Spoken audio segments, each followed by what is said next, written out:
देख रहे हैं नेटवर्क 33 राजकुमार के साथ। तो चलिए बढ़ते हैं आज की कहानी की ओर। दोस्तों, मेरी जिंदगी में एक ऐसा हादसा हुआ है जो कि मैंने कभी सपने में भी नहीं सोचा था। उस हादसे ने मुझे बहुत ही कुछ सिखा दिया था। यानी कि मेरे कहने का मतलब ये है कि वो हादसा मेरे दोस्त की गलती की वजह से हुआ था। अगर वो गलती नहीं करता तो शायद मेरा दोस्त अर्जुन आज जिंदा होता। मेरा दोस्त अर्जुन थोड़ा ठरकी किस्म का इंसान था और साथ ही उसकी सोच भी बहुत ही लीचर टाइप की थी, जिसके चलते वो बहुत ही लोगों से पिटता भी था और उसके साथ ही साथ मुझे भी मार खानी पड़ती थी। लेकिन दोस्तों, एक दिन उसका ठरकपन इतना ज़्यादा बढ़ गया कि उसने एक मासूम लड़की के साथ इतनी ज़्यादा दरिंदगी दिखाई, जिसको सुनकर आप सभी लोगों को बहुत गुस्सा आ जाएगा और आना भी चाहिए, क्योंकि उसने किया ही कुछ ऐसा था। लेकिन उसके बाद उस लड़की ने जो किया उसे जानकर आपकी भी आंखें फटी की फटे रह जाएंगे। तो दोस्तों, कैसे उस लड़की ने अपना बदला लिया। वो कहते हैं ना, जब कोई इंसान किसी को बेवजह मार देता है तो उसकी आत्मा प्रतिशोध के लिए भटकती रहती है, और इसी तरह उसी लड़की की आत्मा भी बदला लेने के लिए भटकती रही। और जब उसका बदला पूरा हुआ तो उसके बाद उसकी आत्मा को शांति मिल गई। लेकिन कैसे मेरे दोस्त अर्जुन ने उस लड़की के साथ दरिंदगी दिखाई और साथ ही उसे कैसे मारा, वो तमाम सभी बातें आज मैं आपके सामने कहानी में सुनाऊंगा। दोस्तों, ये तब की बात है जब मानसून का महीना चल रहा था। मैं 12वीं क्लास में पढ़ाई कर रहा था और मेरा दोस्त अर्जुन भी मेरे साथ ही पढ़ता था। लेकिन वो स्कूल में थोड़ा हरामीपंती करता रहता था, जिसके चलते स्कूल में उससे सब डरते थे, लेकिन मैं नहीं, क्योंकि हम दोनों बहुत ही अच्छे दोस्त थे। वैसे तो गांव में हम बदनाम थे, लेकिन अपने गांव के बाहर के लोग हमें बहुत ही अच्छा मानते थे, क्योंकि हम दूसरों के सामने अपने आप को सीधा साधा दिखाते थे, लेकिन गांव में पूरी बदमाशी करते थे। लेकिन उस दिन हमें ये बदमाशी हम पे ही भारी पड़ गई। हुआ कुछ ऐसा था कि हम दूर के गांव में अपने दोस्त की शादी में गए हुए थे।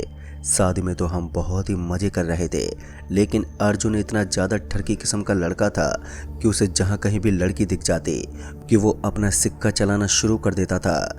लेकिन इस बार उसका ये सिक्का भारी पड़ गया, क्योंकि शादी में उसने एक लड़की को छेड़ दिया था, जिसके चलते उस लड़की ने अपने बॉयफ्रेंड से बता दिया और उसका बॉयफ्रेंड काफ़ी लड़कों को लेकर हमें मारने के लिए बाहर आ गया। पर उन सभी लड़कों को देखकर मेरे तो पसीने छूटने लगे, क्योंकि वो इतने थे कि हमें वहां से भागने के अलावा कोई भी चारा ही नहीं बचा था। उस वक्त अर्जुन पर बहुत ही गुस्सा आ रहा था, क्योंकि उसकी हरकत ये नई नहीं थी, वो कई बार ऐसा कर चुका था। अभी मैं अर्जुन पर गुस्सा ही कर रहा था कि तभी अर्जुन ने मुझसे बोला कि भाई, गुस्सा बाद में कर लियो, पहले यहाँ से भागते हैं ना, वरना ना तो तू बचेगा और ना ही मैं। उस वक्त अर्जुन की ये बात भी बिल्कुल सही लगी, क्योंकि उस वक्त गुस्सा करने का समय नहीं, बल्कि जान बचा के भागने का समय था। क्योंकि वो लोग इतने गुस्से में थे कि अगर हम उनके हत्थे चढ़ जाते तो वो हमें नहीं छोड़ते। इसलिए हम दोनों वहाँ से निकलकर सीधा भागने लगे।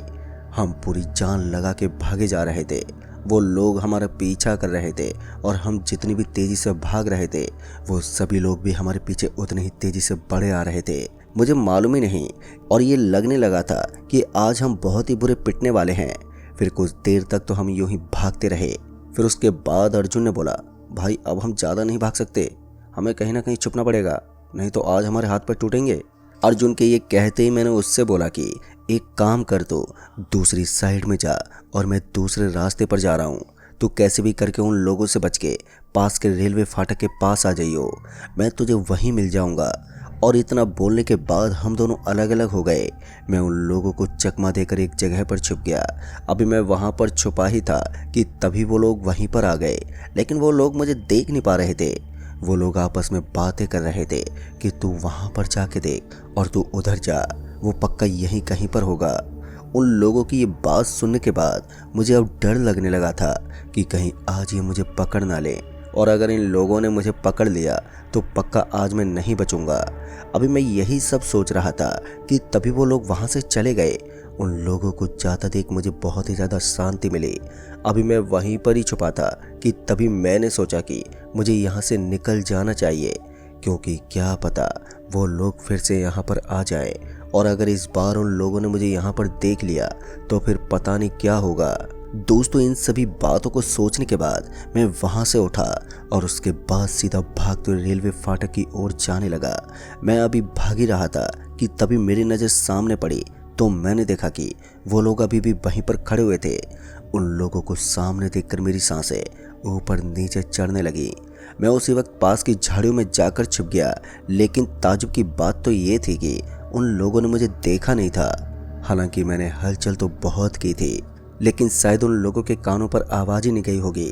मैं अभी डरा से मैं वहीं पर खड़ा उन लोगों के जाने का इंतज़ार ही कर रहा था कि तभी वो लोग भी वहाँ से चले गए। लेकिन इस बार मैंने सोच लिया था कि मुझे कैसे भी करके इन लोगों से बच के रेलवे फाटक तक जाना होगा, और इसी के चलते अब मैं कहीं भी नहीं रुका, सीधा वहाँ से भागा और कुछ देर के बाद रेलवे फाटक पर पहुँच गया। जब मैं रेलवे फाटक के पास पहुँचा तो मैंने देखा कि अर्जुन वहाँ पर पहले से मौजूद था। अर्जुन को वहाँ पर देखकर मैं बहुत ही ज़्यादा खुश हुआ कि ये भी मेरी तरह बच के आ गया, और जब मैं उसके पास गया तो वो भी मुझे देखकर बहुत खुश हुआ। लेकिन जब अर्जुन की नज़र सामने जा रही एक लड़की पर फिर से पड़ी तो वो उसे देखता ही रह गया। दरअसल वो लड़की थी ही इतनी खूबसूरत कि कोई भी उसे अगर एक बार देख लेता तो उसे देखता ही रहता। अभी अर्जुन उसी लड़की को ही देख रहा था कि मैंने उसे मारते हुए कहा कि अभी हम इसी चक्कर से बचकर आए हैं और तू फिर से वही हरकत कर रहा है।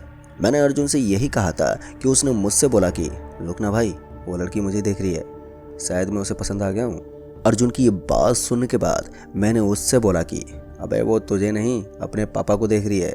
दरअसल रेलवे फाटक पर शायद उसके पापा थे, तो वो अपने पापा को खाना देने आई थी क्योंकि उसके हाथ में लंच बॉक्स था। अभी अर्जुन उसी लड़की को ही निहार रहा था कि तभी अर्जुन ने मुझसे बोला कि भाई इस लड़की के साथ आज की रात तो बनती है। जब अर्जुन की ये बात मेरे कानों में पड़ी तो मैंने उससे बोला कि भाई तू पागल हो गया है, ये तू कैसी बात कर रहा है? वैसे भी अभी हम एक मुसीबत से बचकर आए हैं और तू अब दूसरी मुसीबत पालना चाहता है। मैंने अर्जुन से यही कहा था कि तभी उसने बोला कि यार तू बस मेरा साथ दे, बाकी सब मैं संभाल लूँगा। लेकिन इस बार मैंने उसे मना कर दिया कि इस बार मैं तेरा साथ नहीं दे सकता, फिलहाल तो अभी हम यहाँ से निकलते हैं। जिसके बाद अर्जुन मान भी गया। उसने जिद तो बहुत की थी, लेकिन उसकी जिद पर मैंने ताला लगा दिया क्योंकि उस वक्त रात गहरी होती जा रही थी और हमें भी जाना था, जिसके चलते हम दोनों उसी वक्त वहाँ से निकल पड़े। लेकिन दोस्तों इस बार हम सतर्क थे क्योंकि हमें डर था कि वो लोग कहीं आसपास तो नहीं हैं। और उन लोगों से छुपते छुपाते जब हम लोग अपने घर पहुंचे तो उसके बाद अर्जुन ने मुझसे बोला कि भाई इस बार में किसी को भी पता नहीं चलना चाहिए। इतना कहने के बाद अर्जुन चला गया और मैं अपने घर के अंदर चला गया। घर के अंदर आने के बाद मैं सीधा अपने रूम पर चला गया और उसके बाद मैं सो गया। और जब सुबह हुई तो तब जाकर मेरी आँख खुली। मैं उसी वक्त आंखों को मसलते उठा और उसके बाद मैं घर के बाहर आ गया। घर के बाहर आते मैंने देखा कि अर्जुन कुछ दोस्तों के साथ बातें कर रहा था। अर्जुन को बात करता हुआ देखकर मैं सीधा उसके पास गया। उसके पास जाते जब मैंने अर्जुन से पूछा भाई क्या हुआ, कौन सी साजिश कर रहा है अब तू? मैंने अभी उससे इतना ही कहा था कि तभी उन लोगों ने मुझसे बोला कि कुछ नहीं भाई, हम क्या साजिश कर रहे हैं। उन लोगों की ये बात सुनते ही मुझे कुछ गड़बड़ लगने लगी थी क्योंकि उनकी बातें उनके चेहरे से बिल्कुल भी मैच नहीं कर रही थी, जिसके चलते मैंने उनसे कहा कि कुछ तो गड़बड़ है भाई, जो तुम लोग मुझे नहीं बता रहे हो। मैंने अभी इतना ही बोला था कि तभी अर्जुन मेरी बात पर जवाब देते हुए बोला कि क्या यार तू भी, हम लोग बस ऐसी बातें कर रहे थे, तो फालतू में हम लोगों पर शक कर रहा है, और वैसे भी मैं कुछ करता हूँ तो सबसे पहले तुझे ही बताता हूँ, तो वाला मैं तुझसे कुछ कैसे छुपा सकता हूँ। मैंने भी उसकी बात मान ली और उसके बाद मैंने अर्जुन से बोला कि यार आज रात को मुझे ना कुछ काम है, तो तू मेरे घर पर आ जाइयो। मैंने अर्जुन से अभी यही बोला था कि तभी अर्जुन ने मुझसे बोला कि भाई यार आज मुझे भी कुछ ज़रूरी काम है, तो आज तो बहुत मुश्किल है, आज के लिए मुझे माफ़ कर दियो। और इतना बोलकर वो सभी लोग चले गए। उन लोगों को जाता हुआ देखकर मुझे कुछ भी समझ में नहीं आया कि आखिर अर्जुन को हुआ क्या है। उसने कभी भी मुझसे ऐसे बात नहीं की थी। मुझे उस वक्त कहीं ना कहीं ये लगने लगा था कि अर्जुन कुछ ना कुछ तो गलत करने वाला है, क्योंकि वो जिन दोस्तों के साथ बातें कर रहा था वो लड़के हमारे गांव के सबसे हरामी लड़के थे। अभी मैं इन्हीं सब बातों को सोच ही रहा था कि तभी मुझे मेरे पापा ने बुला लिया।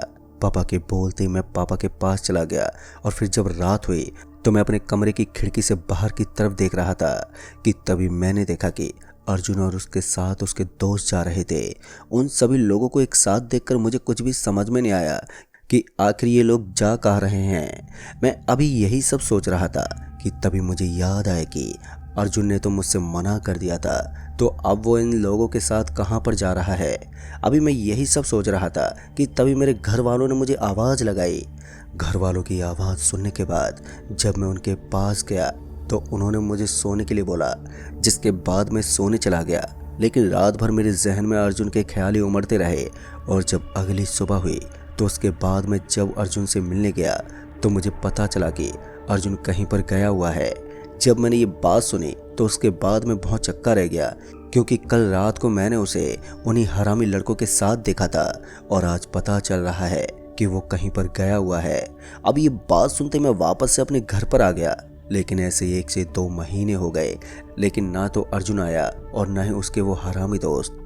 मैंने काफ़ी बार अर्जुन से बात करने की भी कोशिश की, लेकिन मेरी उससे कोई भी बातचीत नहीं हो पाई। पर कुछ दिन के बाद अर्जुन गांव आ गया। अर्जुन जैसे ही गांव आया तो मैं उसके पास सीधा मिलने के लिए पहुंचा और जब मैं उससे मिला तो उसने मुझे बताया कि यार मैं इम्पोर्टेंट काम के लिए गया हुआ था, इसलिए मैं तुझे बता नहीं पाया। और ये सब बातें करने के बाद मैं और अर्जुन घूमने के लिए बाहर चले गए। मैंने अर्जुन से पूछा कि यार उस रात जब मैंने तुझे अपने घर पर बुलाया था तो तूने कहा था कि तुझे बहुत ही इंपॉर्टेंट काम है, लेकिन तू तो उस रात उन हरामी लड़कों के साथ जा रहा था। मैंने अभी अर्जुन से इतना ही बोला था कि तभी उसके चेहरे का रंग एकदम से उड़ गया और उसके बाद उसने घबराते हुए कहा कि भाई ये सामने देख, इतने सारे लोग इकट्ठे क्यों हो रखे हैं, चल जल्दी से चल के देखते हैं। अर्जुन ने यही बोला था कि तभी मैंने सामने की तरफ देखा तो मैंने पाया कि सामने काफ़ी लोगों की भीड़ खड़ी हुई थी। जैसे मैंने उस भीड़ को देखा तो मैं और अर्जुन वहाँ पर जाने लगे। जब हम दोनों उन लोगों के पास पहुँचे तो हमने जो देखा उसे देखकर मेरी आंखें फटी की फटी रह गई। दरअसल हमने देखा कि अर्जुन का दोस्त मुकेश बहुत बुरी हालत में मरा हुआ पड़ा था। उसकी हालत देखकर हम दोनों का शरीर ठंडा पड़ गया। दरअसल उसका पूरा शरीर नीला पड़ गया था और उसके साथ उसके चेहरे पर नाखून के निशान भी बने हुए थे। अभी मैं उसी को ही देख रहा था कि तभी मेरी नज़र अर्जुन के चेहरे पर पड़ी तो मैंने देखा कि अर्जुन के चेहरे पर पसीना आ गया था।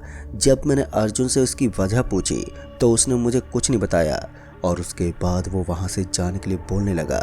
इस बार मैं पक्का समझ गया था कि अर्जुन ने कोई ना कोई तो कांड किया है, क्योंकि मैंने आज तक उसको ऐसी हरकतें करते हुए नहीं देखा था। उसके बाद तो मैं अर्जुन के साथ वहाँ से चला आया, क्योंकि वहाँ पर रुकना भी ठीक नहीं था।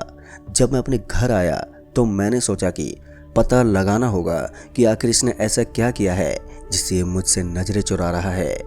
दोस्तों उस रात तो मैं सो गया, लेकिन अगली सुबह मुझे पता चला कि अर्जुन के एक और दोस्त की मौत हो गई है।